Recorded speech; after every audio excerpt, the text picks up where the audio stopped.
Examples of differentiation. So previous செஷனில் பேசியிருந்தோம் டிஃப்ரென்ஷியேஷனோட ரொம்ப இம்பார்ட்டண்டான கொஞ்சம் ஃபார்முலாஸ் பேசியிருந்தோம். நான் சொல்லியிருந்தேன் இது படித்தா மட்டுமே தான் ஃபிசிக்ஸ் வந்து ரொம்ப ஈஸியான சப்ஜெக்டாக மாறும்ங்கிற சொல்லியிருந்தேன். சரி, அப்போது அதனால் இந்த டிஃப்ரென்ஷியேஷன் எப்படி யூஸ் பண்ணோம், எப்படியெல்லாம் கொஷின்ஸ் வரும் அப்படிங்கிறத கொஞ்சம் 2-3 சாம்பிள்ஸ் வச்சு பார்க்கலாம்.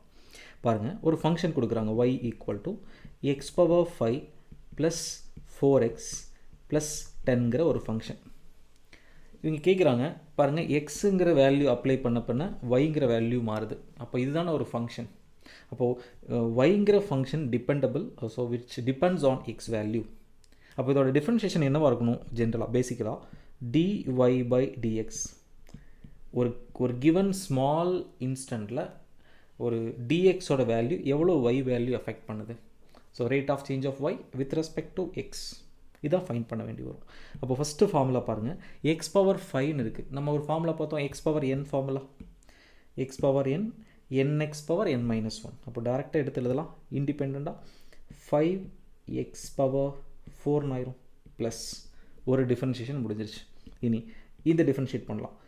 0ன்னு எழுதிடக்கூடாது, ஏன்னா 4 × x இருக்குது. இப்போ 4 மட்டும் தனியாக வச்சுட்டு dx/dxன்னு வருமா? dx/dx 1 அது எழுதணும்னு இல்லை, ப்ளஸ் 10 கான்ஸ்டன்ட் ஐசோலேட்டட் கான்ஸ்டன்ட், அதனால 0. ஸோ ஆன்சர் என்னன்னா இதுதான் ஆன்சர், டிஃபரன்ஷியலோட ஆன்சர். ஸோ இது வந்து ஒரு ஃபர்ஸ்ட் எக்ஸாம்பிள். இனி செகண்ட் எக்ஸாம்பிள் பார்க்கலாம். sin x⁴ சொல்கிறாங்க. இப்போது sin x⁴ இதுதான் yங்கிற function which depends on x.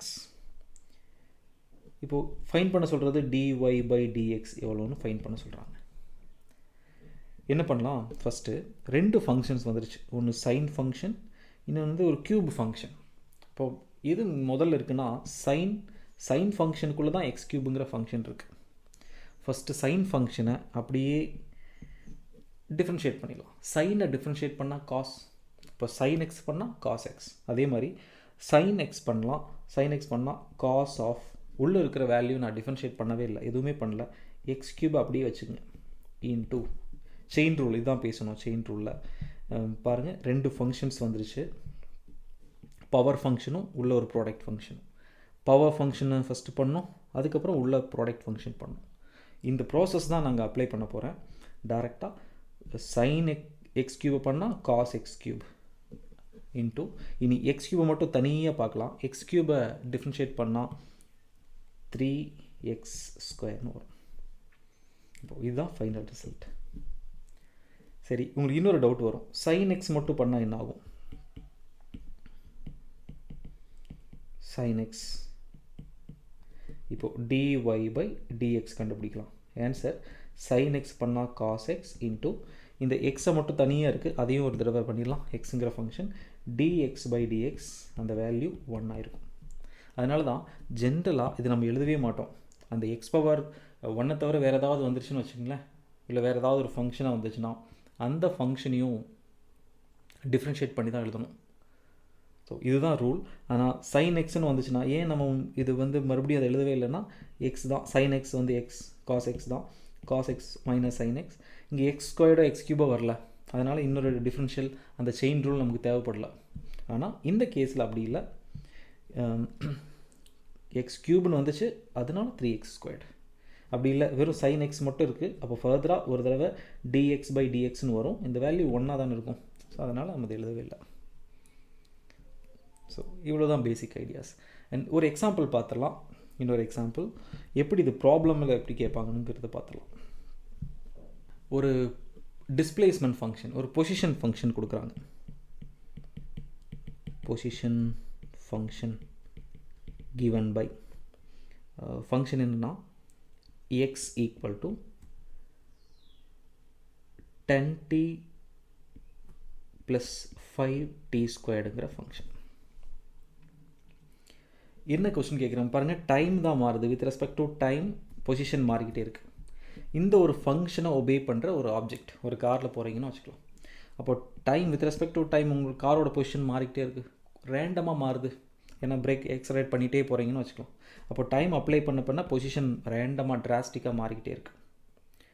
அதுதான் ஃபங்க்ஷன். இப்போது கொஸ்டின் என்ன கேட்குறாங்கன்னா ஃபைண்ட் தி இனிஷியல் ஸ்பீட் எவ்வளோன்னு கேட்குறாங்க, இனிஷியல் வெலாசிட்டின்னு கூட வச்சுக்கோங்க. இப்போது ஃபஸ்ட்டு ஸ்பீடோட ஃபார்முலாக்குள்ளே இதை நம்ம கன்வெர்ட் பண்ணணும். ஸ்பீடோட ஃபங்க்ஷன் நம்ம அப்டைன் பண்ணணும். இப்போது எழுதலாம் ஸ்பீட் ஈக்குவல் டு, அல்லது நான் வெலாசிட்டின்னு வச்சுக்கிறேன், இதை velocity equal to dx by dt, rate of change of instantaneous rate of change of position with respect to time. பாருங்கள், இந்த டிஃப்ரென்ஷியபிளாக இருக்கிறது வந்து டைம். இது வித் ரெஸ்பெக்ட் டு டைம் நான் டிஃப்ரென்ஷியேட் பண்ண போகிறேன் இந்த ஃபங்க்ஷனை. அப்போது ஆன்சர் என்ன வரும்னு பார்க்கலாம். 10 வருமா, 10 into dt by dt 10 plus 5t square, 5 மட்டும் தனியாக வச்சுக்கலாம். t ஸ்கொயர்டை டிஃப்ரென்ஷியேட் பண்ணலாம். t ஸ்கொயர்டுங்கிறது x power n formula use பண்ணலாம். அப்போது 2t பவர் 1 வரும். பாருங்கள், அங்கே வித் ரெஸ்பெக்ட் டு எக்ஸ் பண்ணணும், இங்கே வித் ரெஸ்பெக்ட் டு டி. அதே லாஜிக்கை அப்படியே அப்ளை பண்ணிக்கிறேன். அப்போ ஆன்சர் என்ன ஆகும்னு பார்க்கலாம். 10 ப்ளஸ் 10tன்னு வரும். இதுதான் வெலாசிட்டி ஃபங்க்ஷன். கொஸ்டின் என்ன கேட்டேன், இனிஷியல் வெலாசிட்டி எவ்வளோ. இப்போ டைம் 0வாக இருக்கும்போது நம்ம எடுத்து அப்ளை பண்ண வேண்டியதான். When time t equal to 0, time 0வாக இருந்துச்சுன்னா அப்போ ஸ்டார்ட் பண்ண வெலாசிட்டி 10. பாருங்கள், இந்த ஃபங்க்ஷனில் அப்படியே டீயோட வேல்யூ 0ன்னு அப்ளை பண்ணுங்கள். இப்போது இந்த ஃபங்க்ஷன் முடிஞ்சிடும், 0 ஆயிரும். அப்போது 10 மட்டும்தான் இருக்கும். ஸோ 10 மீட்டர் பர் செகண்டுங்கிறது இனிஷியல் வெலாசிட்டி. ஒரு 2 செகண்ட்க்கு அப்புறம் எவ்வளோ வெலாசிட்டின்னு கேட்குறாங்க. இப்போ என்ன பண்ணலாம், when time equal to 2 second,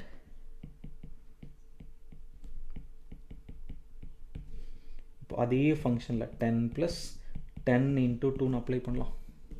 so answer 30 ஆயிரும். Answer 30 metre per second. So இதுதான் அதோட அப்ளிகேஷன்ஸே. ஒரு வேரியபிள் ஃபங்க்ஷன்ஸ் கிடச்சிச்சின்னா அந்த ஃபங்க்ஷனுக்கு ஒவ்வொரு டைமாக நான் டிஃப்ரென்ஷியேட் பண்ணி, அது தேவைப்பட்டுச்சுன்னா டிஃப்ரென்ஷியேட் பண்ணி இன்னொரு ஃபங்க்ஷனை அதை மாற்றிக்க முடியும். அதை வச்சு நம்ம டிஃப்ரெண்ட் வேல்யூஸ் அப்டைன் பண்ண முடியும். சரி, இது வந்து வெலாசிட்டி ஃபங்க்ஷன் நம்ம கண்டுபிடிச்சது இங்கே இந்த ஃபங்க்ஷன். இப்போ என்ன கேட்குறாங்கன்னா ஃபைண்ட் ஆக்சலரேஷன் அப்படின்னு கேட்குறாங்க, இல்லை அது ஆக்சலரேஷன் ஃபங்க்ஷன் வேணும் அப்படின்னு கேட்குறாங்க. அப்போது இந்த ஒரு ஃபார்முலா என்னென்னா வெலாசிட்டி வேணும். அப்போது வெலாசிட்டிங்கிறது டிஸ்பிளேஸ்மெண்ட் பை டைம், அதனால் dx by dt அது முடிஞ்சிச்சு. இப்போ ஃபர்தராக ஆக்சலரேஷனும் தேவைப்படுது. ஸோ ஆக்சலரேஷன் அப்படிங்கிறது rate of change of velocity தான். எவ்வளோ வெலாசிட்டி சேஞ்ச் ஆகுது with respect to given time, unit time. அப்போது இதை நான் வந்து டீகோட் பண்ணோன்னா இப்படி பண்ணலாம். வெலாசிட்டிங்கிறது இப்போ ஃபார்முலாவாக பாருங்கள், வெலாசிட்டிங்கிறது dx by dt. அப்போ இப்படி எழுதலாம், d by dt ஆஃப் வெலாசிட்டிங்கிற இடத்துல நான் வந்து dx by dtன்னு எழுதலாம். ஏன்னா நான் வெலாசிட்டி தானே டிஃப்ரென்ஷியேட் பண்ணணும். அப்போது ஃபர்தராக dx by dt, இதை டபுள் டிஃபரன்ஷியல்னு சொல்லுவாங்க. சும்மா எழுதுகிறேன். இப்போ பாருங்கள், ஆக்சலரேஷனுங்கிறது d ஸ்கொயர்டு x பை பாருங்கள் d இன்ட்டு d ஸ்கொயர்டு. இனி இங்கே வந்து சும்மா சிம்பிளுக்கு தான் அது யூஸ் பண்ணுவாங்க, dt ஸ்கொயர்டு. அப்படின்னா இதோட ஆக்சுவல் மீனிங் என்னென்னா, எக்ஸுங்கிற ஃபங்க்ஷனை நான் வந்து 2 தடவை டிஃப்ரென்ஷியேட் பண்ணால் ஆக்சலரேஷன் கிடைக்கும். அப்போது இந்த சிம்பிள் தான், டபுள் டிஃப்ரென்ஷியலோட சிம்பிள் தான் d squared by dx squared, அது இங்கே வந்து dt ஸ்கொயர்டு ஆச்சு. அப்போது ஏதாவது ஒரு ஃபங்க்ஷனை டபுள் டிஃப்ரென்ஷியல் பண்ண தேவைப்படலாம், எஸ்பெஷலி ஆக்சலரேஷனுக்கு. நம்ம வந்து இது வந்து ஒரு ப்ராசஸ். நம்ம ஆல்ரெடி வெலாசிட்டி ஃபங்க்ஷனை கண்டுபிடிச்சி வச்சுருக்கோம் இங்கே 10 ப்ளஸ் 10t. அப்போ என்ன பண்ணலாம், இந்த ஃபங்க்ஷன் அப்படியே எடுத்து மறுபடியும் ஒரு தடவை டிஃப்ரென்ஷியேட் பண்ணி பார்த்துடலாம், ஆன்சர் வரும்.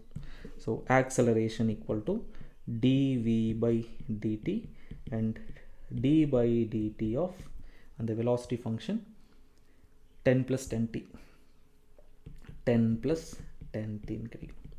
ஃபஸ்ட்டு 10 மட்டும் தனியாக இருக்குது, 0 ஆயிரும். அப்போது second function, so d by dt of 10t. இப்போ 10 into dt by dt. So first function 0 ஆயிடுச்சு. செகண்ட் 10 மட்டும் கான்ஸ்டண்ட்டாக வெளியே வச்சுட்டு dt by dt 1. அப்போ ஆன்சர் வந்து 10 மீட்டர் பர் செகண்ட் ஸ்கொயர்டுங்கிற ஆன்சர். அப்போ ஒரு கான்ஸ்டன்ட் ஆக்சலரேஷனில் அந்த வெஹிக்கிள் போயிட்டுருக்கு. வெலாசிட்டி மாறிக்கிட்டே இருக்குது ரேண்டமாக டைம் அப்ளை பண்ண ஆக்சலரேட் பண்ணிட்டீங்கன்னா என்ன அர்த்தம், கான்ஸ்டண்ட்டாக ஆக்சலரேட் பண்ணிட்டீங்கன்னா சேஞ்ச் இன் வெலாசிட்டி நடந்துகிட்டே இருக்குது. ஸோ அந்த ஆப்ஜெக்ட் வெலாசிட்டி சேஞ்ச் பண்ணிக்கிட்டே இருக்குது.